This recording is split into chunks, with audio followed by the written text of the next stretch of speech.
You wake to the sound of the Nile, as you always have. The water whispers against the muddy banks, a rhythm older than memory.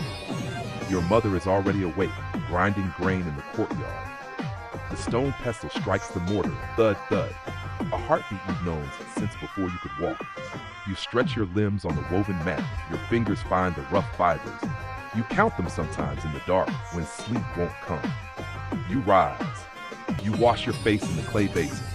The water is cool against your skin, carrying the faint smell of river silt and green things growing. You walk through the village. Dust clings to your bare feet, warm and fine as ground wheat. You pass the same houses you've passed every morning. The weaver's hut with its loom clicking, the potter's yard with its drying vessels, the baker's oven already breathing smoke into the pale dawn. You see him, your childhood friend, carrying water from the well. His arms are stronger now than they were last season. He smiles. You smile back. This has been your life. This is your life. The date palms cast the same shadows they cast yesterday. You remember being small with him. You remember catching frogs in the irrigation channels, your hands muddy and your laughter high. You remember stealing dates from the merchant's cart and running, breathless, to hide in the reed beds. The reeds whispered around you. He held your hand then. You didn't know why it mattered. Now you do. You are 12, then 13, then 14. Your body changes. Your reflection in the river changes. The curves that weren't there before. The way your mother's old dress no longer fits the same way. You catch yourself staring at the water's surface, trying to recognize the face looking back. People begin to look at you differently. The old women whisper behind their hands at the well. The young men stare as you pass the market stalls. Your friend's eyes linger longer now, on your neck, your shoulders, the way your hair falls. Something warm and uncertain grows between you, like bread rising in the sun. The inundation comes. The Nile swells and spreads across the fields, turning the world into a mirror of sky. You and he walk along the raised pathways between the flooded plots. The water birds, ibises, and herons stand on one leg in the shallows. He tells you he dreamed of you last night. You don't ask what kind of dream. Your heart knows. You meet him by the date palms when the moon is up. The air smells of night-blooming flowers and distant cooking fires. You walk together along the irrigation channels, now shrunken back to their narrow beds. He brings you a lotus flower from the marshes, white and perfect, still beaded with water. You tuck it behind your ear. Its perfume is sweet and heavy. He tells you stories about the gods, about the sailing ships that come upriver from the delta, about the life he imagines. You tell him dreams you've had, strange dreams where you wear linen so fine you can see through it, where you speak words that make the air shimmer. The days fold into each other like layers of linen, soft and countless. You are 15. The harvest comes and goes. You help your mother with the grain, feeling the rough kernels slip through your fingers. Your back aches from bending. Your hands are stained with chaff. But when you straighten up, you see men watching from the threshing floor. Not boys, men. You are 16. The world notices you now. A merchant from the city stops his cart to watch you pass. His eyes move over you like hands taking inventory. You feel your skin prickle. A priest from the temple, not the high priest, but one of the lesser ones, round-bellied and perfumed, nods slowly as his eyes follow your form. He says something to his attendant. They both laugh. You walk faster. Your friend sees this. His jaw tightens. His hands become fists. A nobleman's servant comes to your door with questions. A tall man, shaved head, fine kilt, eyes that reveal nothing. He asks your father about you, your age, your health, whether you are spoken for. Your father's face darkens like storm clouds gathering over the river. Your mother holds your hand too tightly that night, her fingers like birds' claws. You lie awake on your mat. You can hear them whispering in the other room. Your father's voice rises once, then falls. You understand. You are a problem that needs solving. You are a treasure that might be stolen. You are a daughter who has become dangerous by merely existing. The nobleman sends gifts. A bolt of linen so fine it floats like smoke. A collar of blue faience beads that catches light like the river at midday. A jar of perfume that smells of myrrh and something else, something foreign and expensive. You do not want them. You push them away. Your mother looks at them the way a starving person looks at bread. You do not read the messages that come with the gifts. Your father reads them. His face becomes stone. The nobleman sends promises, gold, fine cloth, a place in his household. You understand what this means. You understand what household means, not a wife. Wives are for women of similar station, women who bring land and alliances. You would be something else, a beautiful thing, a possession, a body without a voice, a bird in a gilded cage who sings when commanded. You dream badly now. You dream of hands reaching for you. You dream of rooms with no doors. You dream of drowning in fine linen, of being buried alive in jewelry. Your friend holds your hand in the darkness behind the granary. Run away with me, he whispers. His voice is desperate, urgent. We'll go south, upriver, past the cataracts. We'll find a village where no one knows us. I'll work, I'll fish, I'll build you a house. His hands are rough and honest. You want to say yes. You want it so badly your chest aches. But you know there is nowhere to run. The nobleman's reach is long. His patience is not infinite. And what life would that be? Always hiding, always afraid, always looking over your shoulder. Your friend would grow to resent you. You would grow to resent yourself. The nobleman's servant comes again. This time his message is not a request. It is an expectation. You have 3 days to make yourself ready. Your father cannot refuse. To refuse is to make an enemy of power. To refuse is to risk everything, the farm, the family, your brother's futures. You don't sleep that night. You lie on your mat and watch the darkness. You think about your mother's hands, worn from work. Your father's back, bent from years of labor. Your brothers, still young, still needing. You think about your friend's dream of running away. You think about the nobleman's hands, soft and expectant. You think about being owned. Before dawn, you rise. You walk through the village one last time while it still sleeps. You walk to the temple. The stone gods watch you with painted eyes that never blink. The incense smoke curls toward the ceiling, blue-gray in the dim light. The smell of it, frankincense and myrrh and something green and resinous, fills your nose, your mouth, your lungs. A priestess is lighting the morning lamps. She is old, her head shaved, her linen robe spotless white. There is something in her face, dignity, power, a kind of untouchable peace. You kneel. The stone is cold against your knees. You speak. Your voice is small at first, then stronger. You tell her about the nobleman. You tell her you cannot go to him. You tell her you would rather die. You do not tell her about your friend. That is a wound too tender to show. She looks at you for a long time. Her eyes are dark and clear, like deep water. She asks if you are prepared to give up your old life. All of it. She asks if you are prepared to serve the gods before all else. You say yes. You mean it. You have no choice but to mean it. The temple accepts you. Your father comes to the temple gate. He shouts, he pleads, he weeps. You watch from behind a column. You have never seen him weep before. It breaks something inside you, but you do not go to him. The priestess speaks to him in low tones. She gives him something, money, you think, or perhaps a blessing. He leaves. His shoulders are bent like an old man. Your friend comes. He brings you things. A comb your mother made, a shawl, a small clay figure of a cat you loved as a child. He does not shout. He just looks at you. His eyes are full of questions you cannot answer. Did I do something wrong? He asks. Is it me? You tell him no. You tell him it's not him. You tell him you have to do this. He asks when you will leave the temple. You cannot answer. He asks if you still love him. You cannot answer that either. The silence between you grows until it becomes a wall. He leaves. You watch him go. You do not cry. You have no tears left. You sweep the floors. The broom is made of dried reeds bound together.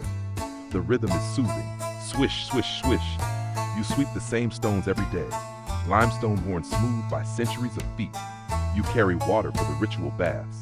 The jars are heavy. They leave marks on your shoulders. Your hands blister, then callous. You learn the songs. At first, the words make no sense. Ancient language, temple language, words worn smooth by repetition. But slowly, slowly, meaning seeps in. You memorize the prayers. Your tongue learns their shape. You watch the senior priestesses move through ceremonies like dancers, like queens. Their hands trace patterns in the air. Their voices rise and fall like water. You study their gestures. You absorb their knowledge. You become something new.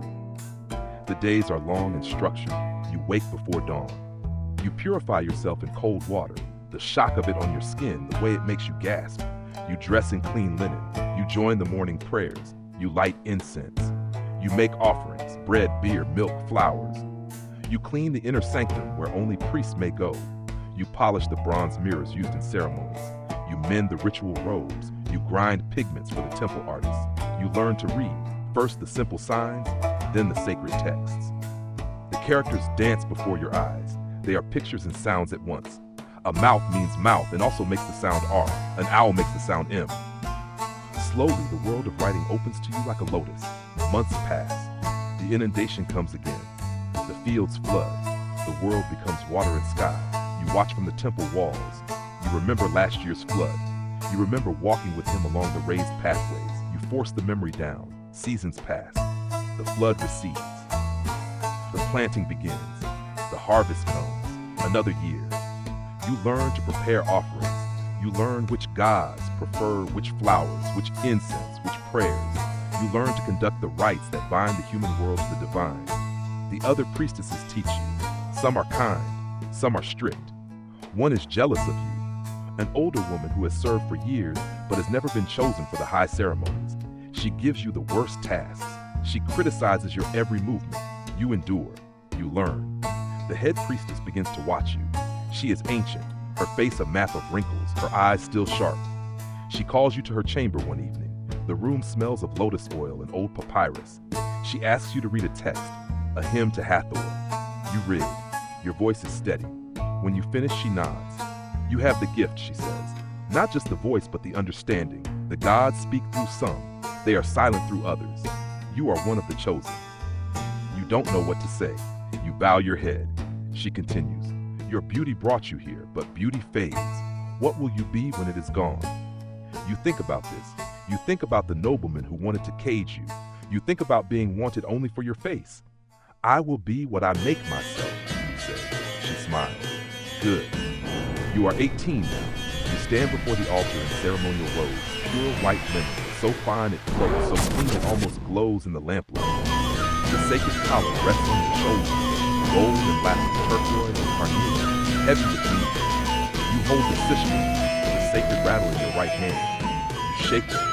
The metal discs chime against each other, a sound like rain, like stars, like the voice of the goddess herself. You begin to chant.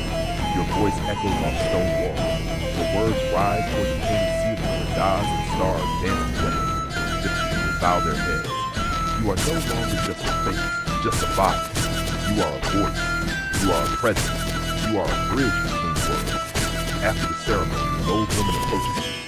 She kisses your hand. The goddess blessed my daughter through you, she says. She was barren. Now she carries a child. You don't know if this is true. You don't know if you had anything to do with it. But you nod. You accept her gratitude. You are learning that belief itself is power. You are 19, 20. Time moves differently. Not in seasons of planting and harvest, but in festivals and holy days. The Opet Festival, the beautiful festival of the valley, the Feast of Hathor. You learn the rhythms of sacred time. You dance in the temple procession, your body moving in patterns over the land. You sing the ancient songs. Your voice has grown stronger. People travel from other villages to hear you. The priestess with the voice of Hathor calls. You no longer know if you chose this life or if it chose you. It doesn't matter anymore. The nobleman still lives in his house. You see his barge sometimes, sailing past the temple.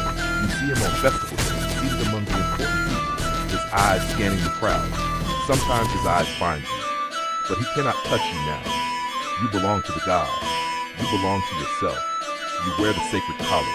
You carry the goddess's power. To touch you will be sacred. He knows you. You see the frustration in his face. It gives you a dark satisfaction.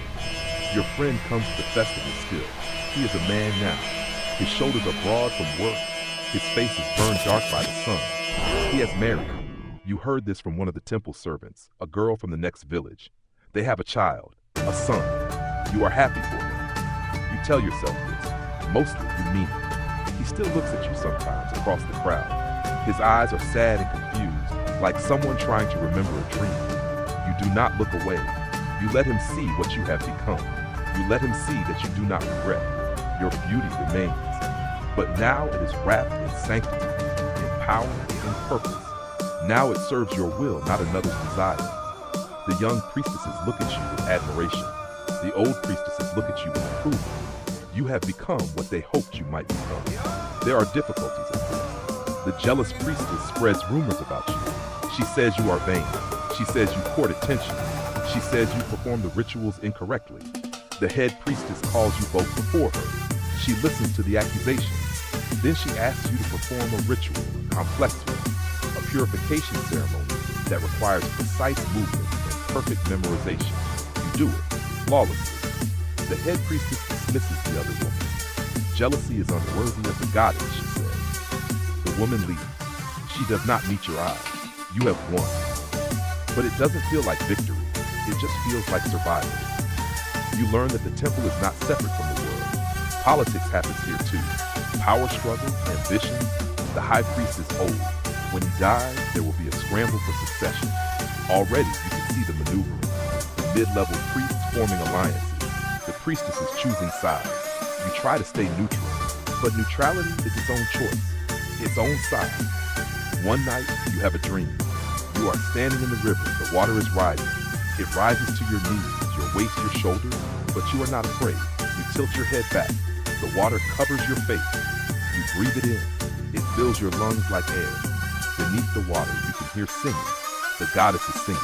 When you wake, you know what the dream means. You have drowned in your old life. You have been reborn into this one. You are not the girl who washed her face in the clay basin anymore. That girl is dead. This new creature, priestess, vessel, voice, this is who you are now. You are 21, 22. The numbers matter less. You have conducted hundreds of ceremonies now. You have blessed births and mourned deaths. You have mediated disputes. Who gets the water from which channel? Whose goat ate whose grain? The people trust you. They bring you their problems like offerings. You do your best. Sometimes you succeed. Sometimes you fail.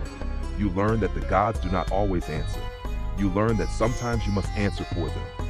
The head priestess dies. You help prepare her body. You wash her ancient skin with natron and palm wine. You dress her in her finest robes. You place the sacred amulets on her body, the jed pillar, the tayyid knot, the wedged eye. You speak the prayers that will guide her to the afterlife. You weep. She was severe. She was demanding. But she made you what you are. You owe her everything. A new head priest is chosen. He is younger than the last, more ambitious. He looks at you with calculation. You are popular with the people, he says. We should use that. You understand. You are useful now. Your beauty, which once made you vulnerable, is now a tool, but a tool you control. The seasons turn. The flood comes and goes, the planting, the harvest, the flood again. You wake to the sound of morning bells, bronze striking bronze, a sound that shivers through your bones. You light the sacred fire. The flames catch and rise, yellow and hungry. You pour the libations, water, milk, wine, watching them darken the stone altar. You chant the ancient words. They pour out of you like water from a jar. The river still flows outside, as it always has. But you are no longer the same girl who watched it flow. You are not the girl who picked dates with a boy. You are not the girl who dreamed of being chosen. You are the woman who chose. You have found your place. You have found yourself. You are free. Or are you? Sometimes late at night you wonder. You chose the temple over the nobleman. But was that really a choice? Or just a lesser cage? You chose the gods over your friend. But did you choose the gods? Or did you choose fear? Are you free? Or have you just traded one kind of captivity for another? These thoughts come. You let them come. Then you let them go. You have learned that freedom is not the absence of constraint. Freedom is choosing which constraints you will accept. You have chosen. Every day, you choose again. You wake to the sound of the Nile, as you always have. The water whispers against the muddy banks. You rise. You purify yourself. You dress in white linen. You walk to the temple. You light the incense. You speak the prayers. You do what must be done. This is your life. This has been your life. This will be your life. The river flows. You flow with it. You are free.